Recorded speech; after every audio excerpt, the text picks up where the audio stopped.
All right, so we're going on. We're going to enter another drum element. I'm creating a new MIDI track below our drum rack here. So I'm clicking on the drum rack, right click, insert MIDI track, and we are picking up one of our samples, course files, and we're going to pick up the sample called Perk Sound. So this is actually a snare. And let's drop it down here and go into our grid view and create a MIDI clip over one bar here. So I'm selecting one bar between 9 and 10 and right click, insert MIDI clip. In this case, creates a new MIDI clip, bring down the gain to -9 here and place C3 for now before 1.4 and make sure the grid is set to 16th notes. Here we go, 16th notes, and put it down here. Okay, so also we want to name this clip. You can name it like that, or you can also name it here in the clip view, and we call this one pre-clap. And now it also shows up here. And why is it a pre-clap when it's an actual snare sample? Well, we are going to manipulate this one. And I'm dragging it a bit longer now, because it's looped. We can drag it as long as we want. Let's listen back.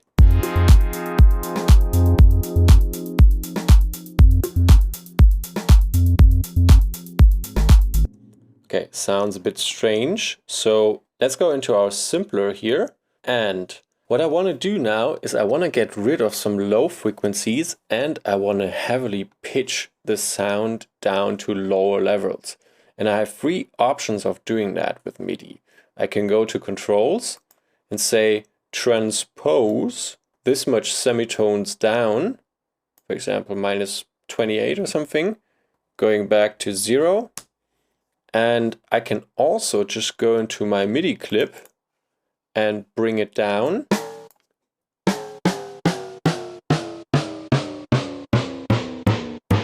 Like that, for example. Now we're resting at C2, but let me quickly bring it back up. Another very lazy approach would be taking a MIDI effect and taking the MIDI effect pitch and, selecting -12, which is 1 octave lower, and placing this one before our device in front of it. And now we are pitching everything that's coming in 12 semitones down. Let's actually go further and pitch it down to -18. So 1.5 octaves.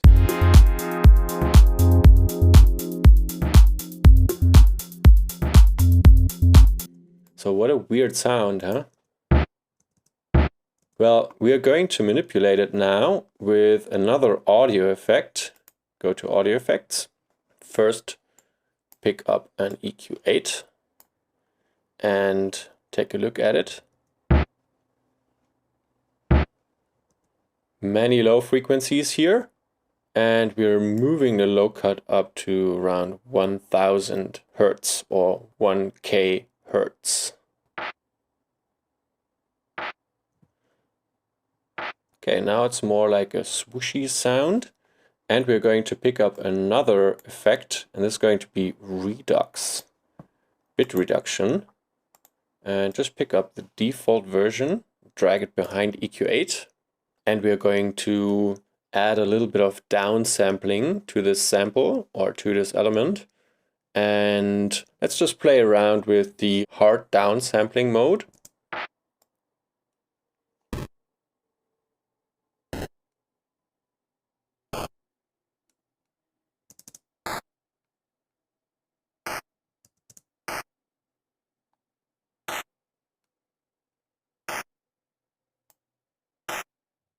Okay, I'm keeping it at -10. And I'm going to bring the overall sound down a little more. Actually, I need to compare it to everything else, so I'm unsoloing the track.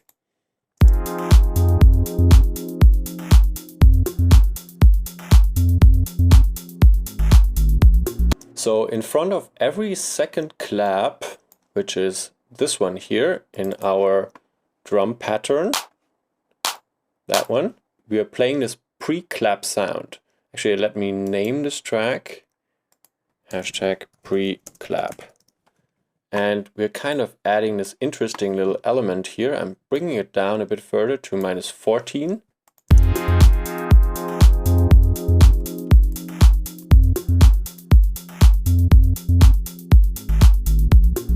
And now we're adding this nice little groove element here, always in front of the second clap, which makes it a bit more interesting. And remember, we're coming from a studio snare sound, and now it sounds like it has this downsampling and it's all the way cut off here, and it sounds like a swoosh kind of effect.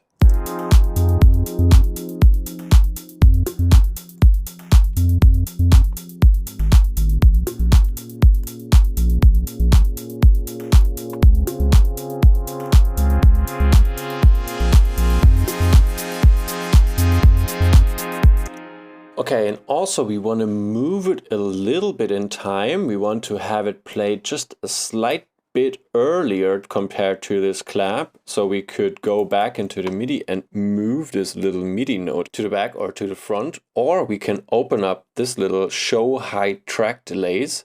And you see it opens up these milliseconds over here. And these are basically saying, if I'm taking this up to 32, for example, that means compared to all the other tracks, this track will be 32 milliseconds late. And everything else remains the same in time. So let's exaggerate this effect and play it super early, because we can also go into negative values here. Let's play it like 77 too early.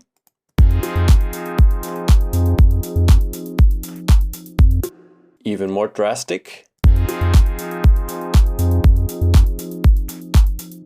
Make it a bit louder. It's almost a hi-hat position now, so we are almost here. You can actually see the milliseconds here as well. So you see this one, if you zoom in, you see this one is roughly 350 milliseconds, and this one here is like 250, so roughly 100 milliseconds. And if we are placing this one minus 120 milliseconds, moving more to this position here. That's not what we want to do. We just want to adjust this slightly. So I'm putting it to around -10 milliseconds. So it's just 10 milliseconds early compared to this clap position here. Let's listen back.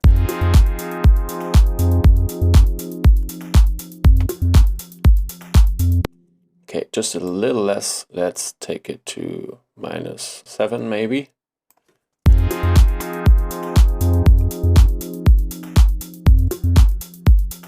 Very nice. So this is a very handy feature for adjusting some groove elements in your drums, for example. Using this a lot actually in my productions. And while we are at it, we can do the same thing with our shaker loop down here in the second part of this pattern. That one can be adjusted as well.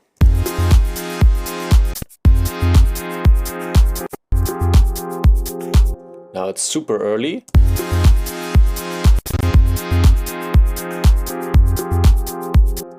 Still too early, but maybe just a tad.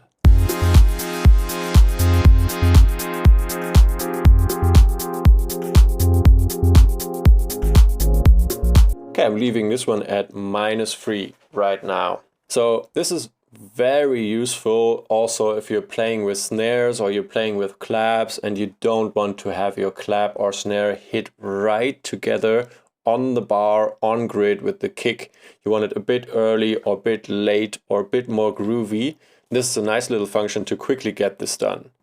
And while we're at it, we're going to go a bit further with our drums here, closing down a couple of these tracks and going back to add one more element, course files folder, and pick up our ride. We'll just put this in at the beginning of the 9th bar, for example. So you see in this gray area where there's no clip or track activated or placed, it says drop files and devices here. So can I actually drop a file here? Yeah, it just creates a new audio track for this little audio file if you do that. And then you can zoom in and bring down the gain -10 or something. Play it. Bit further down.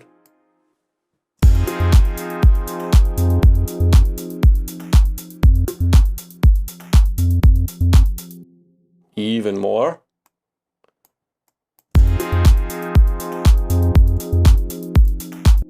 Actually, we're going to play it in a different position. I kind of like this ride a bit too early, so I'm going to place it on 8.4. Okay, a bit louder again, and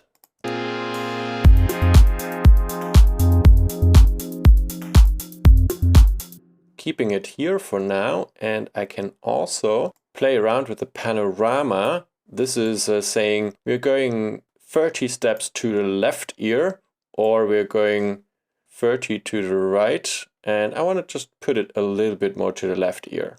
So keeping it around 11.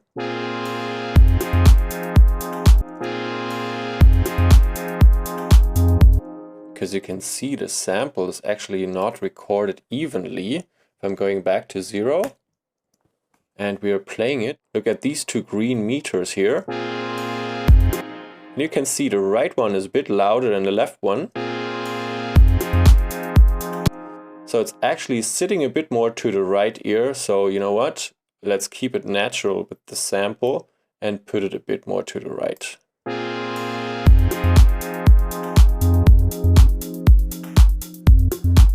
Okay, nice. And now I'm closing this arrow down here, taking an overview of everything.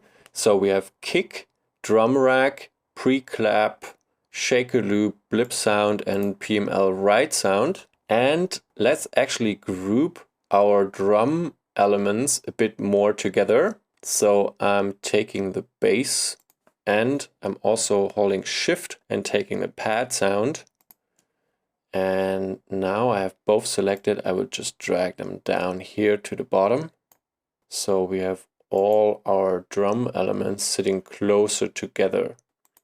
All right, and if we pick all of these drums now, we can actually group them all together in one big group. So I'm selecting PML ride down here, holding shift, selecting the drum rack, not selecting the kick.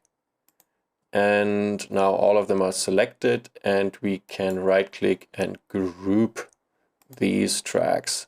So now we have all our drums sitting in this group and we can quickly hide them to get more overview over other elements, for example, and also to apply processing on all of these elements all together within the group.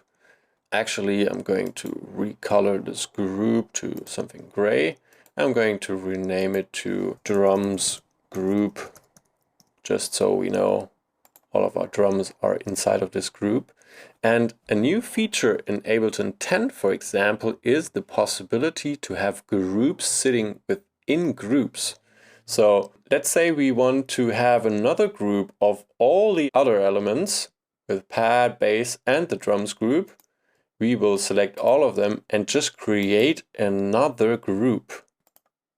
And now we have a group sitting within a group, and we can do the same thing again with everything we have here.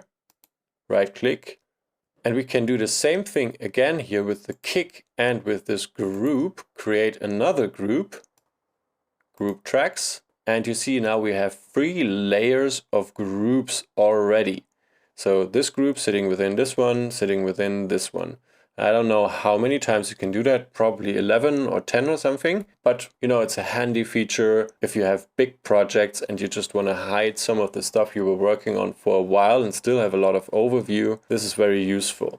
And also you have the possibility to place effects or processing onto this group and just influence everything that you have inside of the group.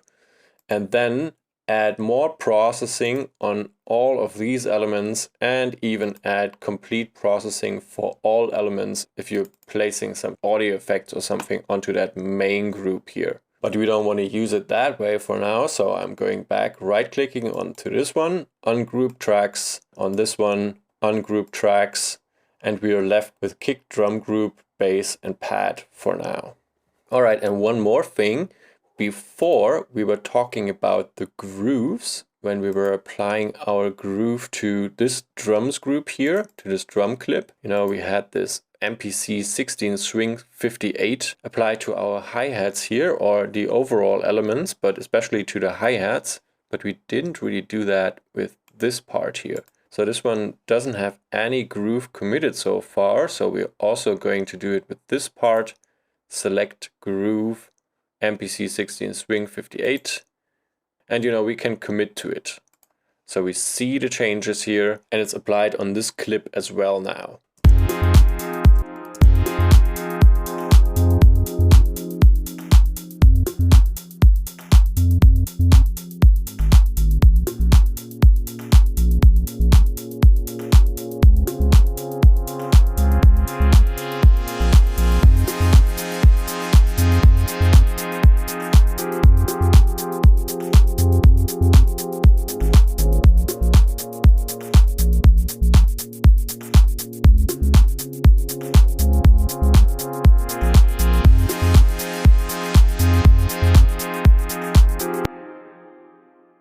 Okay, moving on to the next step.